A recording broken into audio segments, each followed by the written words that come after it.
folks, and thanks for joining us for another week of the Rec Poker Podcast. You know you're in for a treat when you hear that sound, because it means we get to talk about poker with some of the most fun and outstanding poker minds around the world. So if you don't know what Rec Poker is, first of all, it's a free community that you can join to share your love of poker with other serious recreational players.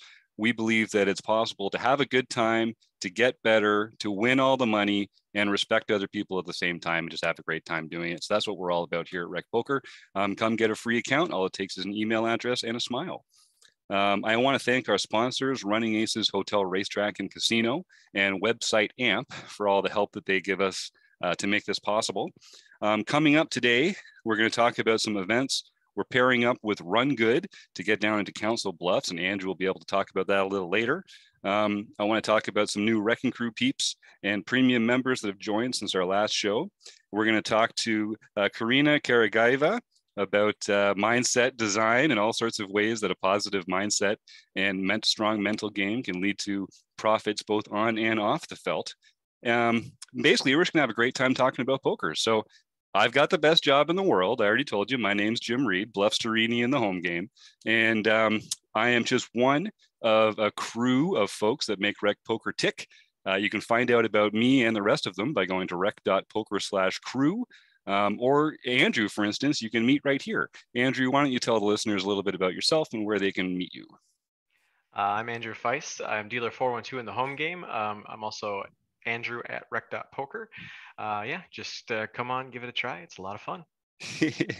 Andrew does a lot of work with our Learning with Partners program, where you can find behind the scenes training material from some of the brightest lights in poker, all part of your Rec Poker premium membership. So come check that out. But today, speaking of bright lights in the world of poker, we're talking with Karina Karagaeva, who is the CEO and founder at Mindset Design. Is that right, Karina? Yes, absolutely. I'm the proud CEO and coach and also mindset designer, yes, at Mindset Design. Wonderful. So tell us a little bit about Mindset Design and tell us a little bit about your background and what brought you to that particular group. Yeah, absolutely. Mindset Design is a coaching platform for poker players. We are specifically focused on them, helping them improve their mental game. We have different memberships and we start pro groups every 2 weeks. And we basically onboard people on the platform and we help them develop that self-reflection, skills to analyze their game, to improve their inner mental state and thus become more and more profitable with time. So we have all those tools based on neuroscience, psychology, and we help them reflect on their emotions and become stronger in any aspect of their mental game. And we work also with poker schools, which is super, super exciting. And we basically help people to progress as a group. So all those memberships provide to our players the ability to join a group of people, a group of players with similar challenges, with similar profiles, and they progress together, which is super cool. That's what Mindset Design is doing right now. Well, that's right up our alley. I love that conversation. We're all talking about learning together, sharing our knowledge and our questions with each other. We find in our group studies a lot, you learn a lot more by teaching other people about the material as well. So having that kind of mix of people in there makes a big difference, and learning actively like that makes a big difference as well. That's a lot to unpack what you just got into there. So let's start just on the poker side of it. You obviously must have had some interest in poker in your personal life before you decided to make it a professional interest. What brought you into poker, and tell us a little bit about your poker story. Yeah, so my poker story is actually a bit odd, I think, because I started exploring the topic of neuroscience and personal development and the psychological aspect of any competitive games maybe 10 years ago. When I started my own meditation practice, I explored a variety of tactics, books, concepts, philosophies, all sorts of things, primarily because of my own curiosity. But then lately, in the last 2 years, I happen to know a lot of poker players that were in my friend circle. I also joined a poker school myself, and I realized at some point that the game is not only about strategy. I mean, not at all.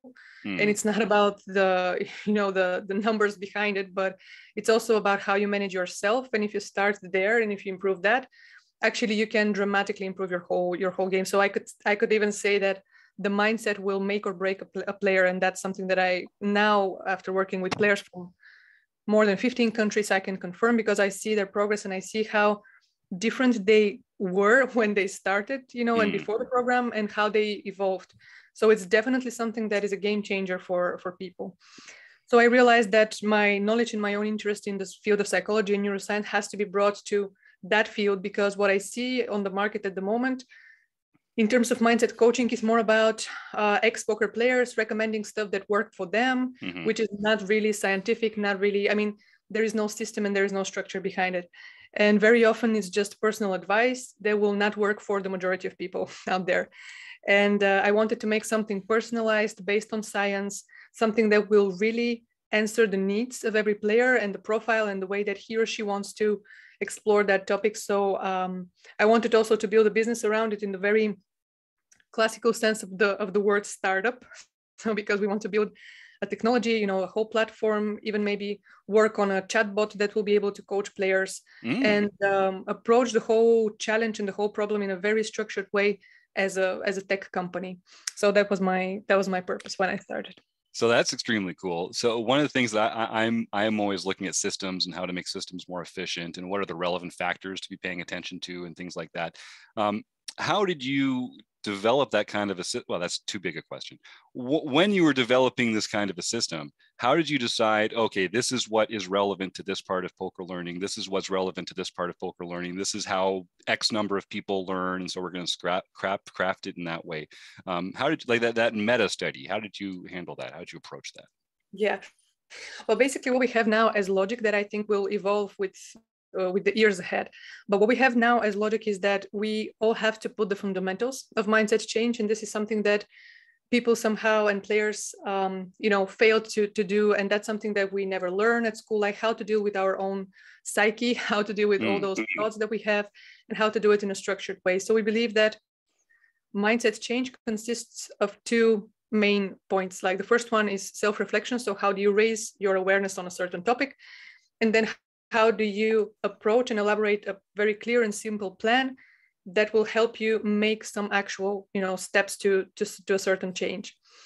And what we have here is we help players, first of all, to clarify what are their goals in terms of mindset improvement, mental game improvement, and how to build the most simple plan on earth. That's actually how we call it. The most simple action plan on earth, because every complexity, every overthinking that people put when we talk about mindsets and psychology is actually the problem. So we want to simplify a lot the process. And we want also to make that whole process of mindset transformation very manageable and very measurable somehow. So we have those pulse check points during the program where people reflect on their progress, like what have I learned? How did I improve? Like how do I feel? Am I more confident and do I have more clarity on what's wrong or what should be improved in my mental game?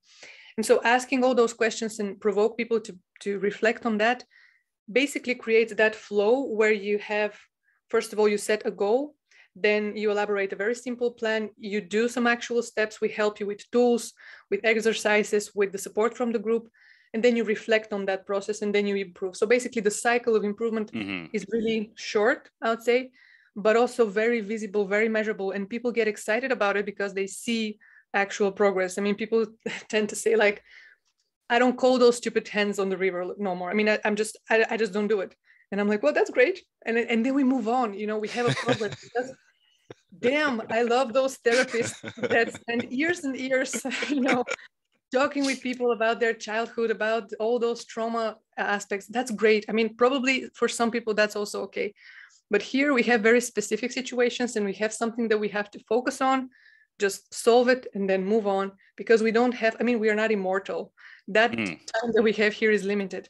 You have to progress. You have to be able to see it and measure it, because this is what our brains love. And the neuroscientist in me speaks here, like, you have to have that progress and you have to have that motivation that comes from results, not the other way around, so that you can motivate yourself to move on. So yeah, we try to do that in a very structured, simple and measurable way, if I can summarize it in one sentence. Yeah, no, I think, and that's bang on, right? I mean, we are all humans. We need motivation. We're subject to our own motivation and our own success and what keeps us interested and passionate and excited about things. And I think, tailoring your approach to the way that's going to be effective with humans seems like a really good way to be thinking about this. So that makes a lot of sense. So can you give me a couple examples of some applications specifically to do with the poker game? So, okay, I want to get involved with Karina. I want to work on my mental game. Give me some concrete ways that's actually going to improve either my play at the table or my ROI, or how is it going to make me a better poker player? Yeah, well, first of all, what we have in the beginning of the process, as I said, is to set your goals. So like to think about what is we call it a meta goal. This is actually one of our key, I think, differentiators compared to other programs. What's the meta goal? So what's that bigger thing that you want to achieve? And what's that bigger topic in your life that you want to improve so that you can improve in general your life? Because you are a poker player in a certain amount of time, from 24 hours, but you are a human being like 24/7. So do you want to reduce that negative emotion so that you can improve the relationships with your family, or find that balance between playing poker and spend time with your family, etc.? Like, what's your bigger and really profound motivation to improve your game?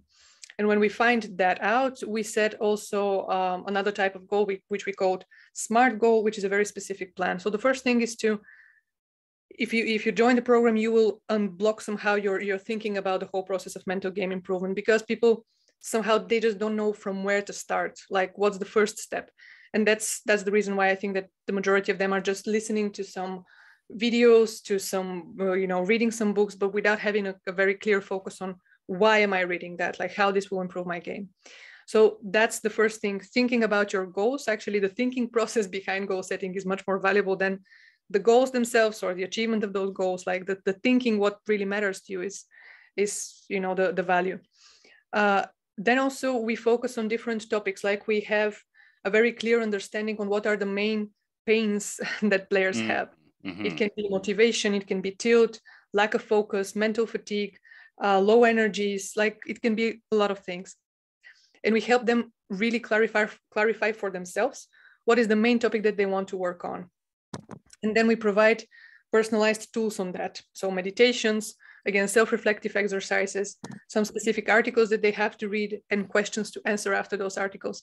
So we try to give them the most focused work on one particular topic. If you know that you have problem with your motivation, just let's focus on that for 1 month and see how we progress. If you tilt, like, let's reflect on your emotions, on your triggers, and let's see how to improve that.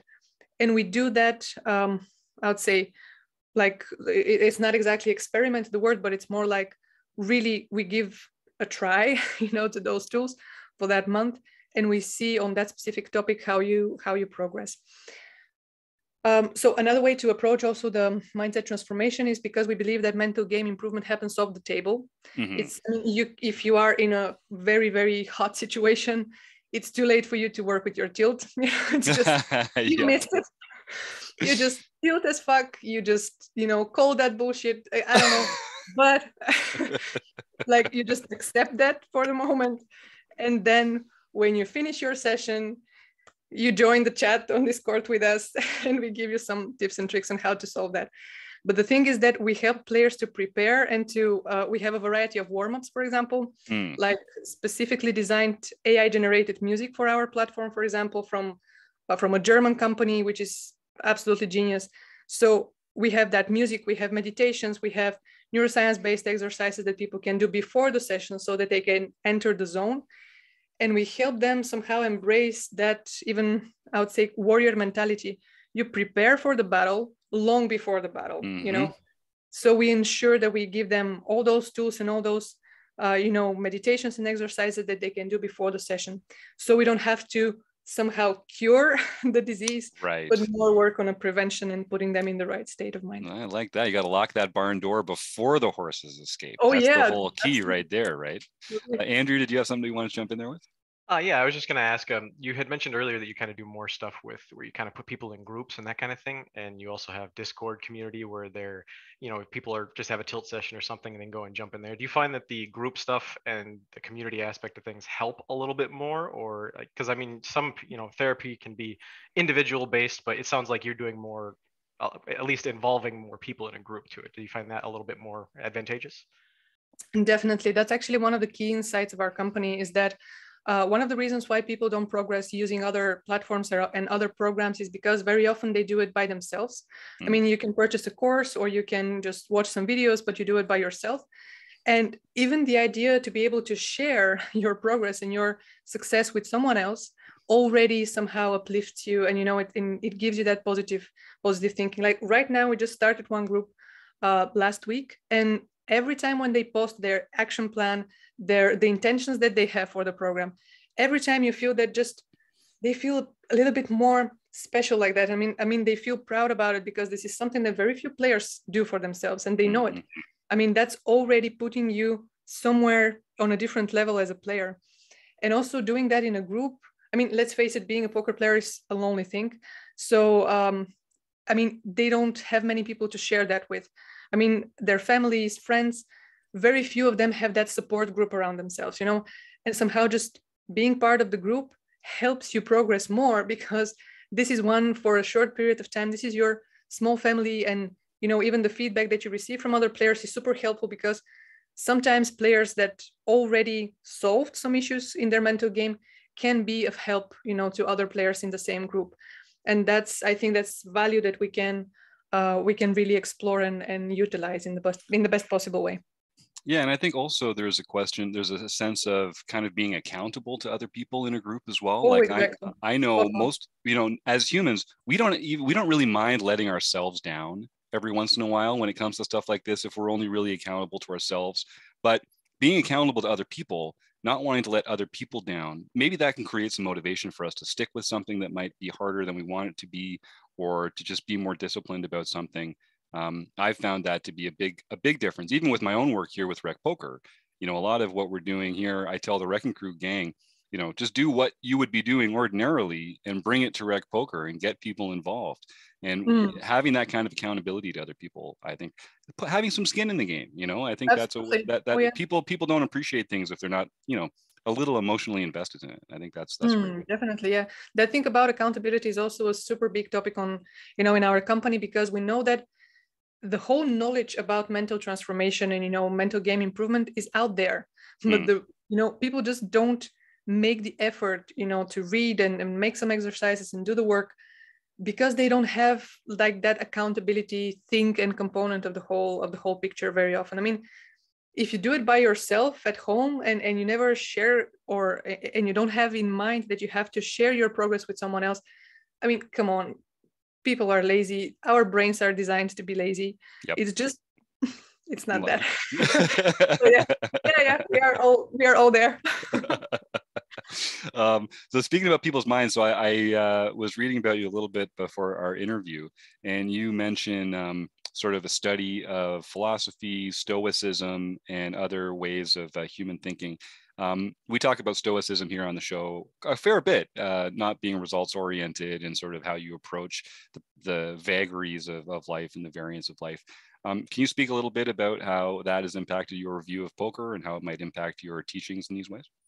Yeah, so stoicism, like many other philosophies, is about zooming out. So something that helps you really get better understanding on the bigger picture. And you're not here for this session that is happening right now. You're here for have progress for 1 year from now or for 10 years from now. Like, what's the perspective that you put for yourself? Because Marcus Aurelius didn't think about, oh my gosh, I have this problem right now, let's focus on that, let's spend all my energy here now. No, he was the fucking emperor. So when you think about emperor, like, yeah. It's true, yeah, he was. When you think about emperor, that's basically a good metaphor, yeah. So if you think about yourself like someone who is really here for the long-term game and not for this particular little situation that is happening right now, certainly, like, I think that unloads a lot of weight from your shoulders, like how you will perform in that particular moment. Because if you see yourself as someone who will be playing for a decade from now, like, that changes completely the whole perspective. And you have to learn to enjoy the whole process, because if you attach your personal value and your personal self-worth to this particular result that you have today, you're gone. I mean, everything will just blow up, and that's not the game for you. I mean, if you want to, like the famous saying, if you want to have some visible and quick results, like go and do the dishes, you know, because this will give you instant satisfaction and you will see it and everything will be okay. And probably you will accomplish the task successfully. But if you want to do something really hard, like playing poker for, you know, and become successful player, like probably you have to be more patient. You have to spend the time, you know, to learn and progress and wait for the results, and just put aside your emotions for a while, because you will not feel so excited. And I mean, no one likes to be beaten as fuck on the table like that. You cannot become excited of that. I mean, I don't know, go watch a movie, I don't know, a comedy or something like that, if you want to have that positive feeling. But if you want to be a really successful poker player, like, you have to see the full spectrum of emotions that will happen to you. I mean, it's inevitable. Unless if you want to have a mediocre career and just have it like playing here and there for fun, I mean, that's okay. But then if you have a serious ambition for really become successful and really get the most out of the game, you just have to embrace the full spectrum of emotions. And that's non-negotiable. It's just how it is. Yeah. And you said right there, you know, there's nothing wrong with just wanting to play and have fun. But if that's your goal, you know, pursue that goal. If you're telling yourself that your goal is to actually be one of the best poker players, or to be a wizard out there crushing it, then you got to pay the price for that. And the price for that is discipline, work, you know, time, investing yourself in it in a way that you would have to in anything else that you wanted to be great in. So, you know, people kind of set themselves up for failure, I think, when they give themselves a goal of being really good at poker, but they don't want to pay the price for that. And I just feel like, you know, if you know the price for something, take it and pay the price and make that thing your own, you know. But if you don't want to pay the price, just have fun. Absolutely. And then, you know that. Yeah. In my own experience, like, what I can really relate to a lot is that I'm an entrepreneur, and I don't have a certain income for like the past 6 years. And I know that it has I'm on the most, I don't know, the hardest way for doing that in my life. I mean, if I had a salary, if I had, you know, my paycheck every month on 10th every month, that would be different for me. And I know that it can cause me a lot of stress, but I know that eventually the gain that I will have will be, I don't know, 100 times bigger than being an employee. And I know the risks. I know that it takes me, I mean, I will not speak in details about it, but I know how much it costs to be an entrepreneur. Yes. And try to do something and to build a company and you know, fail and do everything that is required, you know, to fail with great, enthusiasm and you know, open another company and move on. Yeah. But I'm not complaining. I mean, I subscribed for that, and I know how I had an idea how tough it will be. But now, when I know what I aim for, I will pay the price. And I mean, you just have to have that, you know, those really clear and realistic expectations, what is in there for you. And by the way, because you work with a lot of recreational poker players, I think that for them there is a hidden treasure as well, because they can approach the game as a tool for extremely satisfying and exciting spiritual journey, because the game itself is so profound in many levels. I mean, you face your ego on a daily basis. Damn, and you can do it for, like, you can create those situations. That's a fucking treasury, because you can explore exactly how your emotions work, you know, and how all those thoughts flow in your head, like who the fuck you are. Because when you have that pressure, you know, playing against someone who's really tough one, but you know, you want to play against him for some reason, you really can see yourself and put yourself in a situation where very few people can see themselves. I mean, you really know who you are only in situations that are high pressure and high risk, and you have some skin in the game. I mean, there's no other way to meet the true self that you have within. So that's something interesting for me. And yeah, all recreational players, I guess, can approach the game in a more deeper way. Andrew? I really like what you said about you got to face your ego every day, or you're always facing, you're facing your ego every hand, actually. So it's kind of, because there's been a time where, I'm sitting down on a table with one of the better players in my state, Minnesota, and I made a play on him and he took a long time and folded, and I was like, oh yeah. And then later I let that get to me where my ego was too big and I was like, oh, I'm better than everybody. And all of a sudden, hey, where are my chips, kind of thing. So yeah. The reality check is very, very fast. I mean, you cannot, people can live in delusion in many other industries, but not here. I mean, here you have instant feedback. And unless if you are, I don't know, a complete dumbhead, like you really know what's going on. I mean, the feedback is instant and it's either a well-played hand or not. And, we can, of course, because it's because of the game, I mean, we can analyze and we can think and we can see different perspectives, but at the end of the day, very few situations are actually super complex and require super heavy analysis. So most of the situations are pretty clear. And I think that instant feedback is super, super valuable. Well, we're getting close to the end of the time you agreed to share with us. So I've got a couple more questions. Often we have other members in the chat here. We're recording at an earlier time, so I didn't get any questions from our premium members to ask in advance. I've got a couple more questions. So in your own life, how often do you play poker? Has that been affected by the global pandemic? What is your relationship to poker as a player these days? Yeah, well, these days, actually, I don't play at all because I decided to focus strictly on the business, because we have to also onboard new segments, because we want to grow and we want to use that same philosophy for other competitive people like traders, gamers, athletes.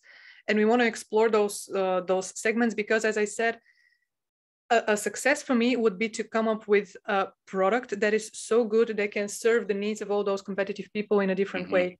We call them, mental athletes and physical athletes, because I believe that those are the people who deserve really to unlock their potential, and we want to serve them.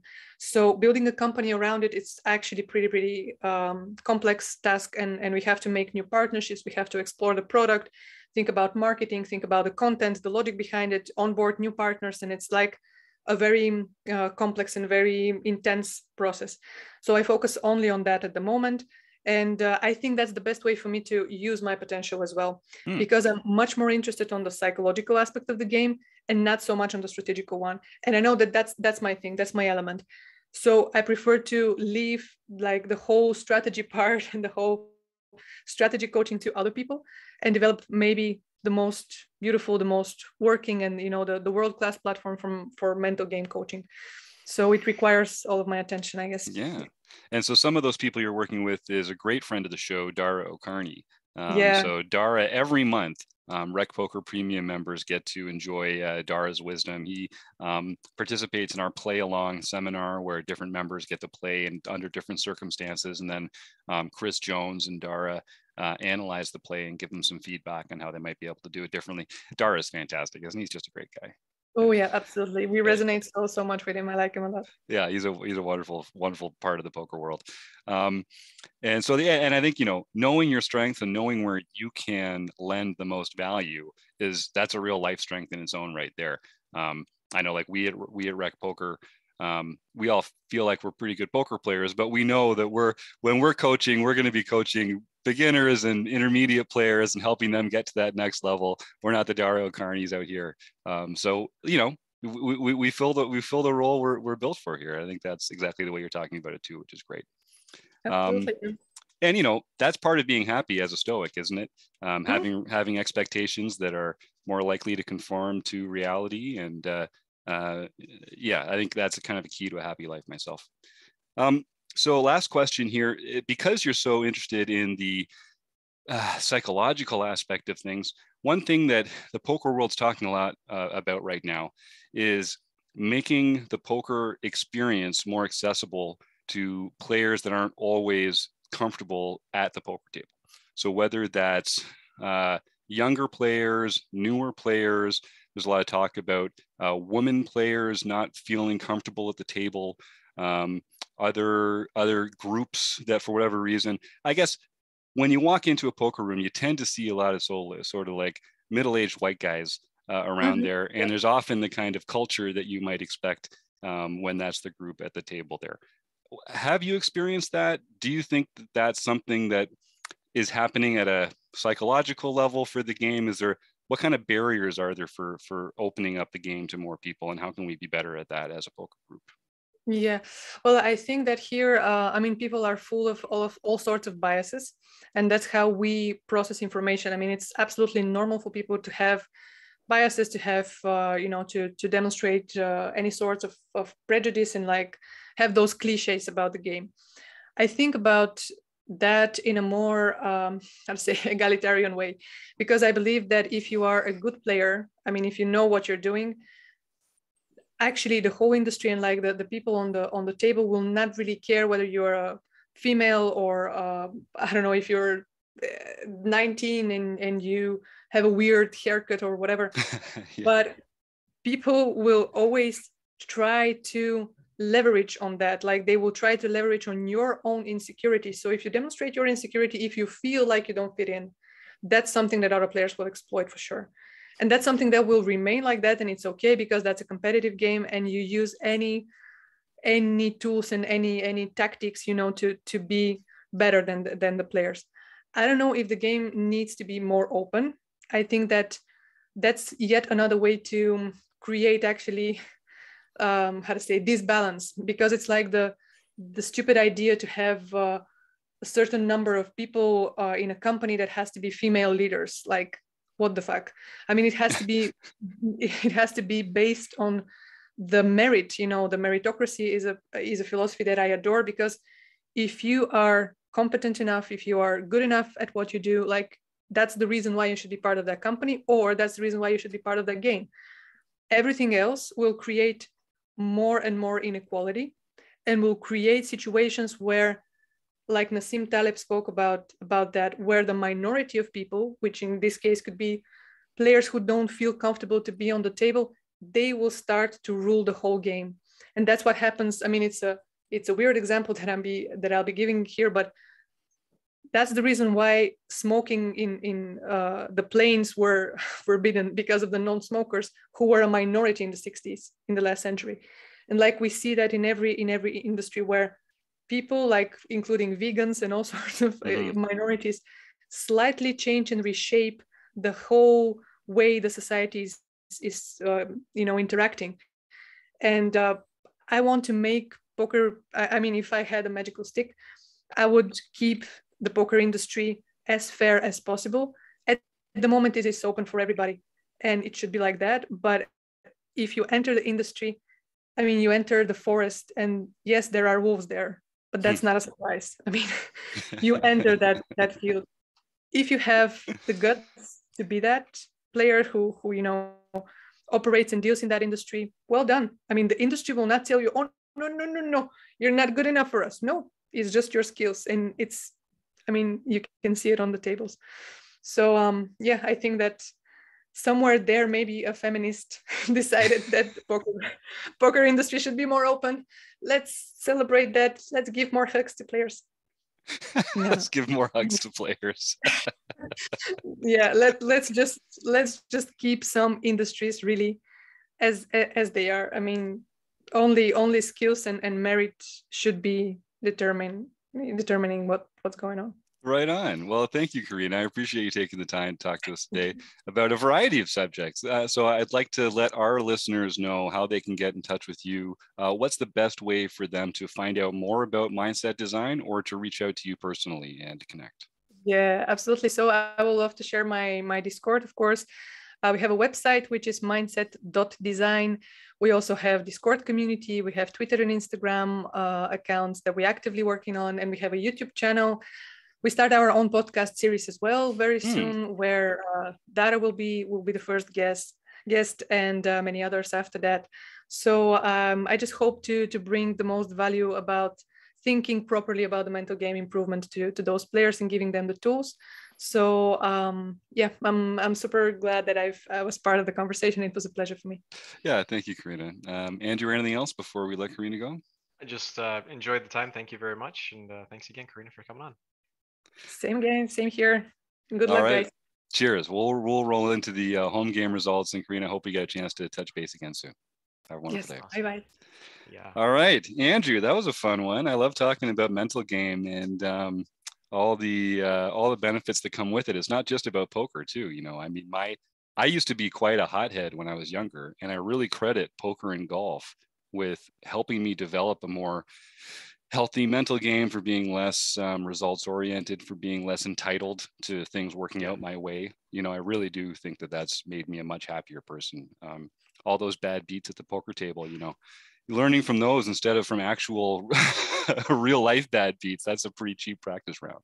Yeah, it can be. It can also be an expensive one, but yeah, for overall for overall life experience, it's a pretty low threshold for your pain tolerance for what it costs you, I suppose. But yeah, no, I agree. It's kind of interesting to the different aspects that she went into as far as like the group learning, which is awesome because that's kind of what we're trying to do here with Rec Poker and that kind of thing, and where it's just a different it's completely different where you have to acknowledge something that you're doing. You're putting your goals out there to other people, and you're acknowledging, hey, this is what I'm struggling on, and it's kind of opening up. So it is a, I don't know, it would be hard for me to do, but I completely understand the benefit of it, and maybe because it's hard for me to do, it's something I should do in that kind of aspect.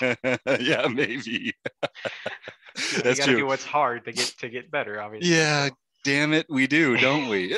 Why can't we just do the easy, fun stuff all the time, Andrew? I don't know. Unfortunately, I don't Talk know to someone answer. About that, will you? Write a letter. I'll talk to my wife. See if she get that. Get that all sorted out. Yeah, we'll figure that out. Well, let's talk a little bit about. Speaking of Andrew Feist, you and Tim Fritz are going to be down at the Run Good event at Council Bluffs, Iowa. In fact, this podcast comes out on Tuesday. And I think you'll already be there at that point. This comes out on Tuesday, the 15th. So I think the series will just be starting. And can you tell our audience a little bit about where you'll be and when? And if people want to find out more, they can go to rec.poker/road trips, and you'll see a post with all the details about how to get in touch with Andrew. But take us through it, Andrew. Yeah, so we're going to go down there. I'm heading down Monday, so I'll be there down a little earlier. The Valentine's Day, you dog. Yeah, I know. My wife just realized that this morning. Oh, no. She's like, "You're leaving on Valentine's Day." Smooth move. Smooth move. Got the plan in before you notice. But anyway, so Tim and I are going to be down there, Run Good. So the first events are Tuesday the 15th. They do have the seniors event in the morning / early afternoon. Tim and I are going to be there a couple hours before the bounty event, which is at 7 p.m. So come hang out. We're just going to be over there shooting the breeze, just kind of repping Rep Poker, answering questions. We'll just be out there hanging out, having a good time. This will be the first time I get to meet Tim in person. That's going to be cool. Yeah. And then also we are doing a Rec Poker meetup Saturday, February 19th. So there's JB's Cafe in the Horseshoe. It is open. Last time I was there, it was closed in construction. But from 9 to 11 a.m., so that's going to be before any tournament action actually happens that day. We're going to be doing a Rec Poker meetup. If we want to have some breakfast, brunch, whatever you need before you get into some tournaments. Tim and I and a few others will be there, so make sure to stop by. And like Jim said, if you want to go ahead and check out, is it rec.poker/events or road trips? Either one. You can go to rec.poker/events and see everything on the calendar that's going on this week and beyond, or you can go to rec.poker/road trips and just see all the posts specifically to do with road trips. Awesome. And then my contact info is on there also for Andrew at rec.poker. You can email me, whatever, if you want to get together, or I can get you my phone number at that point too. But yeah, just come hang out, Run Good is a great series. It's a lot of fun. Last time I was there, it was just phenomenal, and they're awesome to welcome us back again, obviously. So yeah, and Tim, if you're listening, I hope you get some better results this time, buddy. We're all rooting for you. I think that's going to be a lot of fun down there. I know Tim enjoys the Run Good series, but he's still waiting for that big bink. Maybe this will be the week for you, Tim. Yeah, we both were talking about that. We're like, we both don't like making day twos apparently. So whatever, it's fine. We both bonded on that experience. So. Yeah, that's awesome. Well, I got a good feeling about this one. So yeah, so if you're hearing this on the day it comes out, it's Tuesday, February 15th. It's not too late to get yourself to Iowa. Join Andrew and Tim and the rest of the gang at Council Bluffs there all week. And Andrew also mentioned on Saturday the 19th, they're doing the meetup there in the morning. If you are around on Saturday and you're not at Council Bluffs, we're having the next MTT Poker Academy study group with Gareth James that day. That's at noon Central, 1 Eastern.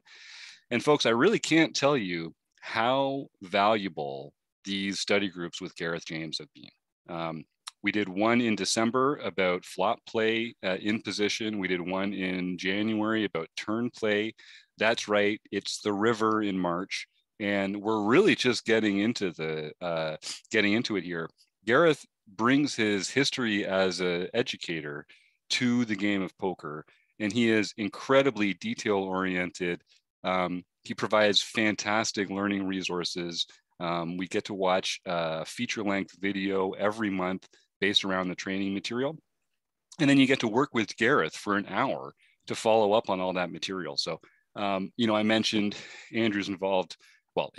He leads our Leading with Learning with Partners program. And it's just great to be able to leverage people like Gareth James, Sky Matsuhashi, Ryan LaPlante, Matt Berkey, Jonathan Little, all these other amazing poker minds who every month share their material with us, and it's all part of your premium membership. So you can go to rec.poker and sign up for premium. Use the code RECPOKER. It only costs $5, and you can spend hours every month just watching exclusive training material from some of the brightest minds in poker. So that next one is on Saturday the 19th as well. And I hope people are able to come and join for that. And if anyone has any questions about that or anything else, you can always email me, jim@rec.poker. So let me see. We should talk about the home games, I guess, eh? Oh, yeah, definitely. Let me pull this Where's baby John? up. We need John to interrupt. Yeah, yeah. John's doing double service. When we do these recordings earlier in the day, that was one thing I wanted to talk about with Karina, actually, is, a lot of recreational players, she talked about us not being immortal and only having so much time to study. That's really true for recreational players with day jobs and families and lives. You really only have so much time to study or to play. So getting the most out of it is really important. So like find a coach, find a group, find someone to talk to about poker. I guarantee you the people at your work, the people in your social circle, they're fun people, but they're not serious, thoughtful recreational poker players. And talking to serious, thoughtful recreational poker players is honestly a great way to improve. So I do encourage people to come join us for free. Because then you can learn how to win home games like some of these killers on the list here. So on January 31st, Daniel Andres, Dan D. Resg, won his first of the year. How am I doing on that one? Dan Dres? I think that's good. On February 1st, J May USA, who I don't know how to pronounce that. J Mayusa, or is it J May USA? This is our the player who drove the furthest to be there, I think, based on this is our Japanese member. So congratulations, J May. Your second nightly win, third all time, second of the year.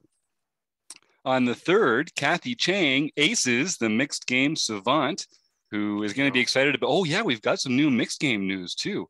You know what? Let's save that. Let's save that for the next episode. We can give that a little airtime next week. But people should listen up. There's going to be a chance to get more involved in mixed games here at Rec Poker. So congratulations, Kathy. John Lancer, John Vensky, won his first nightly series of the year and 7th lifetime. Graphex 16, Roger Schutte comes by, wins his first daily of the year, 13th lifetime. And if you don't know Roger Schutte, Roger is a great guy. He's very involved with Rec Poker. He also helps us with every episode of the podcast that you listen to.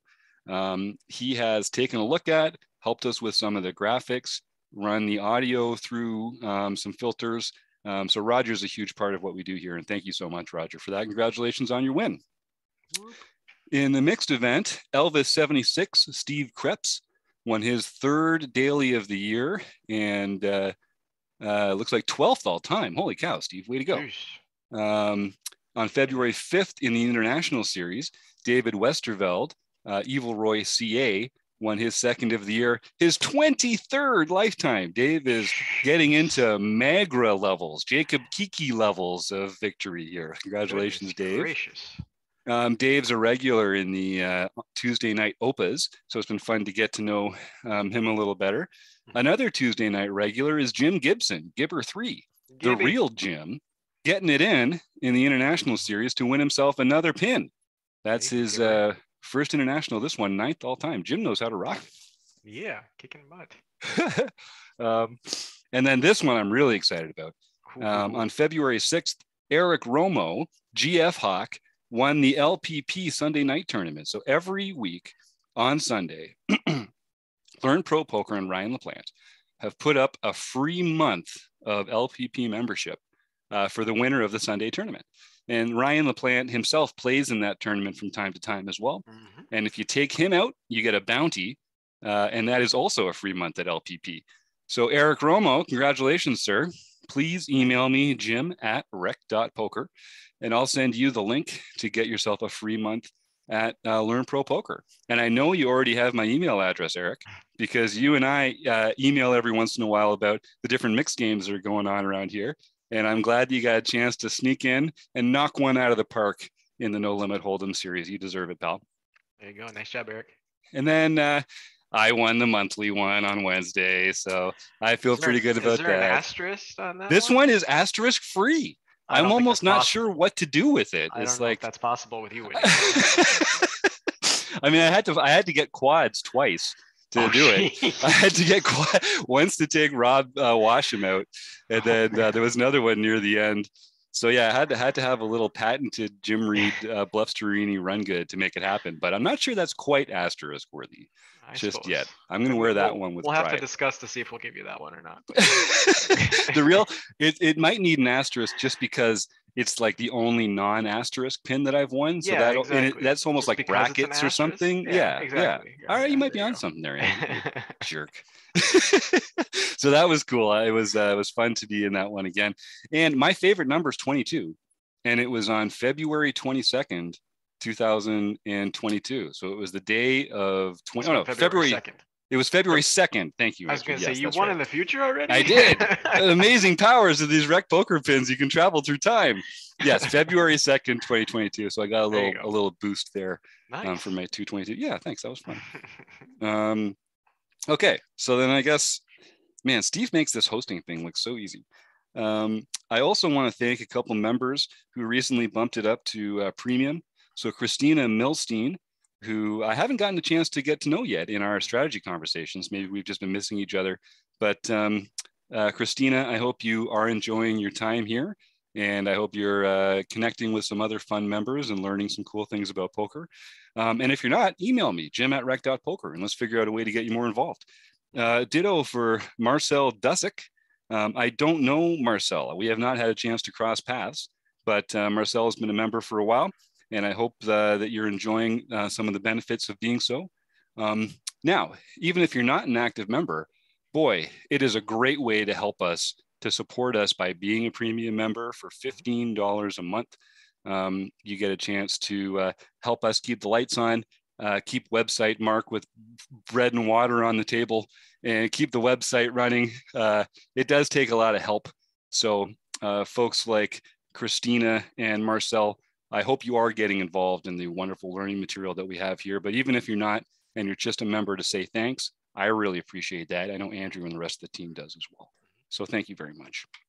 I think that's going to wrap it up here, folks. You can always go to rec.poker/support if you want to find other ways to help us out. It doesn't have to cost a penny. There's lots of ways there to help us out without spending a dime. And I guess I just want to thank our friends at Website AMP and Running Aces Hotel, Racetrack, and Casino, Andrew Feist, for joining me here. And of course, all our listeners and watchers out there in podcast land. Thanks, everybody, and have a great week.